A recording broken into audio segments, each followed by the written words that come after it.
PPN resmi naik jadi 12% mulai 1 Januari 2025. Pemerintah memastikan kenaikan PPN jadi 12% hanya dikenakan untuk barang mewah atau premium. Menko Bidang Perekonomian Airlangga Hartarto menyatakan barang-barang kebutuhan seperti beras, daging, ikan, telur, sayur, jasa pendidikan, kesehatan, angkutan umum, dan beberapa barang jasa lainnya tidak terkena PPN. Sedangkan 3 bahan pokok seperti tepung terigu, gula industri, dan minyak goreng minyak kita, PPN-nya tetap 11% karena 1%-nya akan ditanggung pemerintah. Tarif PPN tahun depan akan naik sebesar 12% per 1 Januari. Namun, barang-barang yang dibutuhkan oleh masyarakat, ini PPN-nya diberikan fasilitas atau 0%. Jadi barang yang seperti kebutuhan pokok, beras, daging, ikan, telur, sayur, susu, gula konsumsi, jasa pendidikan, kesehatan, angkutan umum, tenaga kerja, jasa keuangan, jasa asuransi, vaksin polio, hana, rumah sangat, dan pemakaian air, seluruhnya bebas PPN. Yaitu minyak kita, dulunya minyak curah, itu diberikan 1%, jadi tidak naik ke 12%, kemudian tepung terigu dan gula industri. Jadi masing-masing tetap di 11%. Yang 1% ditanggung pemerintah. Untuk melindungi daya beli masyarakat dan UMKM, pemerintah juga menyiapkan paket stimulus dan insentif. Pemerintah juga menggelontorkan anggaran sebesar Rp265,6 triliun untuk program insentif PPN pada tahun 2025. PPN sendiri mengambil Rp265,6 triliun. Jadi kalau kita lihat insentif perpajakan 2025, mayoritas adalah dinikmati oleh rumah tangga 47% atau 209,5 triliun. Masyarakat rumah tangga terbebas dari PPN atau dikurangi beban PPN-nya. Sedangkan 137,4 atau 30% untuk mendorong dunia usaha dalam bentuk insentif perpajakan. Sejumlah pengamat ekonomi mengkhawatirkan penerapan PPN 12% akan menaikkan harga barang di pasaran. Berbahaya dari kenaikan PPN ini, kalau naik dari 11 ke 12% sendiri, itu sebenarnya dampak aktualnya tidak sangat membebani. Tetapi kadang-kadang pemain di pasar itu menggunakan kenaikan PPN ini sebagai alasan untuk menaikkan harga. Dan menaikkan harga ini bisa 10%, 15%, 30%, begitu. Ini yang harus dilakukan oleh pemerintah. Yang pertama edukasi, yang kedua adalah pengawasan dan monitoring. Sementara survei Litbang Kompas pada awal Desember menunjukkan mayoritas masyarakat akan menghemat berbelanja jika PPN 12% diterapkan. Sebanyak 51% responden akan menghemat belanja. 7,4% menyatakan akan menurunkan standar belanja atau beralih ke produk yang lebih murah. 4,6% memilih akan berburu diskon atau promo, 2,1% akan menggunakan tabungan untuk konsumsi, dan yang menarik, sebanyak 31% responden menyatakan akan mencari sumber pendapatan tambahan. PPN dan PPH merupakan salah satu sumber pendapatan negara dari sektor pajak. Di APBN 2025, Presiden Prabowo menetapkan pendapatan pajak dari dalam negeri sebesar Rp2.433 triliun. Tim Liputan, Kompas TV. Lalu bagaimana dampak penerapan PPN 12% pada masyarakat, khususnya kelompok masyarakat kelas menengah dan kelas bawah?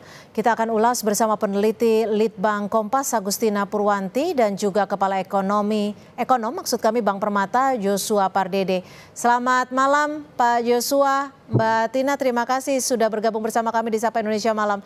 Saya ke Mbak Tina terlebih dahulu ya. Mbak Tina, ini kan awal Desember Kompas melakukan survei ya tentang penerapan PPN 12%. Mayoritas masyarakat menyatakan akan lebih berhemat, tidak konsumtif dalam berbelanja. Apa saja yang setidaknya yang akan mereka lakukan jika PPN 12% ini benar-benar diterapkan pada Januari 2025? Ya, selamat malam Mbak Cynthia dan pemirsa Kompas semuanya. Jadi akhirnya ya Mbak Cynthia, kita mendapat kepastian dari pemerintah terkait bagaimana ini kebijakan PPN 12%. Karena kita tahu kebijakan PPN 12% ini kan sudah lama ya digaungkan, terutama di awal tahun, di triwulan pertama ketika hasil pemilu sudah diketahui begitu ya. Pak Airlangga waktu itu bilang bahwa ada kemungkinan PPN akan diberlakukan, tetapi ada simpang siur, ada penolakan seperti itu. Kemudian akhirnya jelas sekarang. Nah, kami melakukan survei jejak pendapat ya melalui telepon kepada responden. Hasilnya apa? Memang ada penolakan dan cenderung memang ada penolakan. Dan apa yang akan dilakukan oleh publik ketika memang diberlakukan adalah yang paling besar menghemat belanja. Nah, ini datang dari lebih dari separuh responden dari jejak pendapat kami. Nah, kalau kami bedah, Mbak Cynthia, dari kelas sosial ekonomi begitu ya. Nah, itu memang datang dari semua kelompok sosial, terutama itu dari menengah bawah begitu. Kita tahulah ya, memang kelompok ini yang cukup berat dari sisi ekonomi. Tapi menariknya Mbak Cynthia, ternyata dari kalangan menengah atas dan atas pun mereka juga akan melakukan hal yang sama. Nah, ini memang hal yang wajar sebenarnya dilakukan oleh publik ya, sebagai konsumen. Kita ketika ada kenaikan harga pasti akan mengurangi konsumsi begitu. Nah, dampaknya apa? Meskipun ini adalah suatu respons yang wajar, kalau ini terus diberlakukan, kita tahu bahwa konsumsi masyarakat itu kan salah satu penopang utama ya ekonomi kita. Dalam struktur PDB, sekitar 53-54% itu kan ekonomi kita berasal dari konsumsi rumah tangga. Betul. Nah, kalau orang-orang makin berhemat belanja, wah gawat ini, karena apa yang diproduksi oleh industri misalnya itu akan keterserapannya akan tidak optimal lagi seperti sebelumnya. Apalagi kita tahu di tahun ini kan memang akan diberlakukan nanti ya, mulai Januari 2025. Tapi kita sama-sama tahu apa sih yang sudah terjadi di 2024. Kita sama-sama melihat ya, dan mungkin kita juga merasakan bahwa daya beli masyarakat juga sudah berkurang gitu di awal di 2024 itu sendiri. Nah, ini kalau PPN dinaikkan dan kita memang ada beberapa hal yang dikecualikan, tetapi itu kan hanya barang pokok. Nah, sementara barang-barang yang lainnya itu tetap dikenakan kalau orang-orang menghemat belanja. Itu jadi secara garis besar ada penolakan dari warga. Coba kita akan simak pernyataan ataupun pendapat dari warga terkait dengan PPN 12% berikut ini. Sebenarnya kalau kenaikan 12% untuk barang-barang mewah sih nggak terlalu khawatir ya, kecuali untuk harga sembako atau harga-harga lain yang membebani masyarakat kecil, saya kurang setuju. Iya juga ya, karena kan ini bakalan nanti untuk masyarakat kecil, atau apalagi yang untuk mungkin yang bakalan jadi gengsi, nantinya bakal beli iPhone atau apa, pasti kan ini bakalan jadi nambah biaya lagi nih untuk kita. Paling aku aware untuk masyarakat, untuk ke pemerintah, coba didiskusikan lagi terkait ini ya. Jadi kan kalau kita mau beli apa-apa tuh jadi lebih mikir ya, karena berkaitan dengan daya beli ya Mbak, karena semakin tingginya barang kan juga berarti pajaknya juga semakin tinggi ya, jadi kayak mengurangi kemampuan daya beli kita gitu. Jadi mikir-mikir nih, kita mau beli barang ini atau kayak beli properti atau apa kendaraan gitu kan, jadi mikir-mikir lagi nih karena banyak banget nih yang dipotong gitu. Pak Joshua, jika diterapkan PPN 12% dan daya beli masyarakat merosot, ini akan berdampak signifikan tidak pada pertumbuhan ekonomi Indonesia? Ya, kalau kita mengacu kepada PPN rencana awal, di mana kenaikan PPN tersebut diberlakukan kepada seluruh barang, ini memang kita perlu cukup concern ataupun khawatir bahwa ini akan berdampak kepada perlambatan konsumsi masyarakat. Dan perlu kita cermati juga bahwa laju pertumbuhan konsumsi masyarakat setelah pandemi ini belum kembali normal di kisaran 5%. Ya, dan terutama lagi adalah konsumsi untuk makan minuman yang menjadi kontributor dari konsumsi rumah tangga di PDB Indonesia itu pun juga masih belum kembali normal ke 5%. Jadi tentunya kalau ini diberlakukan kepada seluruh barang, ini tentunya akan bisa berdampak kepada stagnasi ataupun perlambatan dari konsumsi rumah tangga. Namun demikian, kalau kita melihat press conference kemarin dari Kementerian Koordinator Bidang Perekonomian dan juga Menteri Keuangan, kenaikan PPN ini difokuskan ataupun diprioritaskan kepada barang-barang mewah. Dan ini tentunya didasarkan lagi pada azas keadilan, ya, karena tentu kalau kita melihat, karena tadi kalau kita melihat dari 2 bulan terakhir ini cukup banyak diskusi di media dan juga di publik, ya, bahwa ada dari masyarakat sendiri juga keberatan tentunya. Ini kami merespon bahwa melihatnya bahwa pemerintah mendengarkan, ya, aspirasi dari rakyat, dan dengan demikian kalau kita melihat di sini bahwa pemerintah hanya memberlakukan kepada barang-barang mewah, ya, misalkan daging premium, ya, lalu juga beras premium. Jadi semua barang-barang premium ini yang akan diberlakukan kenaikan PPN. Ya, jadi saya berharap bahwa ini tidak sampai mempengaruhi daya beli ataupun konsumsi masyarakat kelas menengah, ya, karena pemerintah sudah meng-highlight, dan mungkin nanti kita akan menunggu lebih detailnya lagi dalam PMK-nya. Tapi kalau kita mengikuti press conference kemarin dari Menteri Keuangan dan juga Menko Perekonomian, ini tidak sama sekali menyasar kepada barang-barang untuk publik seperti itu. Pak Yosua, tapi kan pemerintah akan memberikan stimulan gitu, bantuan selama 2 bulan pertama kalau tidak salah. Ini akan membantu tidak? Ya, saya pikir ini juga dua hal, hal lain yang juga pemerintah juga dengarkan, ya. Kondisinya kita melihat bahwa di beberapa sektor manufaktur padat karya seperti misalkan tekstil, garmen, alas kaki telah terjadi PHK yang cukup signifikan, lalu juga terjadi penurunan daya beli kelas menengah, fenomena makan tabungan, lalu juga kita melihat juga fenomena terkait dengan pinjol ilegal yang meningkat, lalu juga judi online yang juga meningkat. Jadi tentunya pemerintah melihat dan pemerintah juga melihat menggunakan data dari BPS, ya, melihat data dari BPS bahwa jumlah kelas menengah dalam 5 tahun terakhir ini saja sudah mengalami penurunan, sementara itu jumlah kelas masyarakat rentan itu justru mengalami peningkatan. Sehingga tentunya dengan adanya stimulasi ataupun insentif kebijakan tersebut, ini diharapkan bisa menopang, ya. Tapi kalau menopangnya hanya 2 bulan atau 3 bulan pertama, bagaimana dengan bulan-bulan selanjutnya untuk kelompok masyarakat menengah ini? Ya, saya pikir ini juga dikaitkan lagi dengan penerapan dari PPN yang tadi dikenakan kepada barang-barang mewah, ya, karena tadi kalau kita melihat dari sisi psikologisnya bisa saja tetap ada riak-riaknya ataupun dari sisi ekses yang ditimbulkan, ya, dengan pemberitaan yang sebelum-sebelumnya bahwa masyarakat masih saja mungkin menerimanya itu PPN itu telah berlaku pada kenaikan PPN itu berlaku pada semua barang, tapi ternyata kalau kita lihat yang berlaku hanya kepada barang mewah sebenarnya tidak ada dampaknya.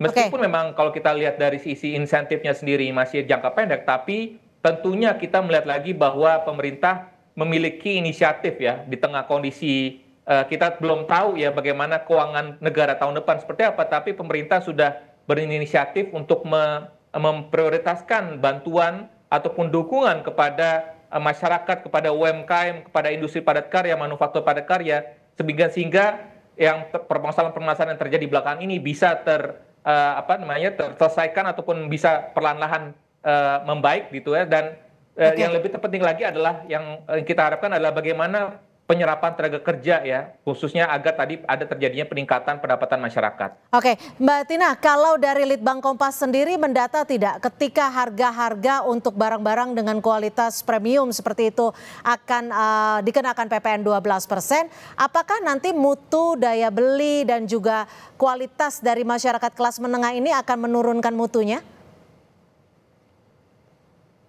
Iya, Mbak Cynthia, sebenarnya sebagai catatan, kalau tadi saya membicarakan soal hasil jajak pendapat ini kami lakukan sebelum pemerintah menyatakan bahwa PPN 12% ini akan hanya diberlakukan untuk barang mewah, begitu, ya. Jadi memang kami tidak menangkap akan seperti apa responnya, tetapi kira-kira kalau PPN itu pun diberlakukan pada barang mewah, mungkin memang tidak akan mempengaruhi ya. Kita tahu kalau kelas atas itu apapun yang terjadi mungkin PPN cuma naik 1%, sebenarnya 9% ya, kalau dari 11% ke 12% itu tidak akan sangat mempengaruhi, tetapi bisa jadi akan berpikir ulang kalau nominal belanjanya besar kan kenaikan itu juga pasti akan berpengaruh.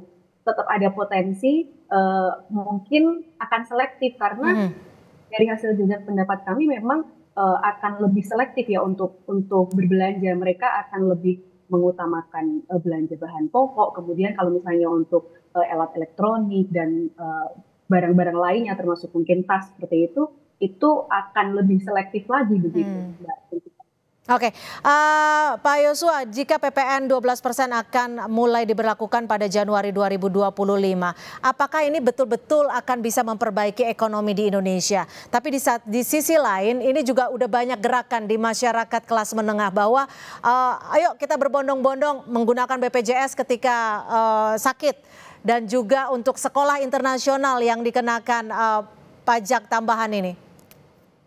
Iya, kalau kita bicara kembali lagi, ini bicara keuangan negara ya, potensi fiskal kita itu, ruang fiskal kita memang terbatas, dan oleh sebab itu kalau kita melihat dari aspirasi pemerintah pusat, terutama dari program-program prioritasnya, ada makan bergizi gratis, lalu juga ada bagaimana program peningkatan kesejahteraan petani nelayan, yang harapannya bisa meningkatkan produktivitas sektor pertanian, ya, lalu juga ada program kelanjutan dari program hilirisasi, lalu juga untuk ketahanan energi dan lain sebagainya gitu ya. Saya pikir ini membutuhkan anggaran yang cukup besar, dan oleh sebab itu sekalipun memang potensi kenaikan PPN yang difokuskan hanya kepada barang mewah saja ini tidak cukup besar ya, karena kalau hitungan kami itu sebelumnya kalau dipukul rata kepada semua barang itu bisa mencapai tambahan penerimaan itu sekitar 70 sampai dengan 80 triliun.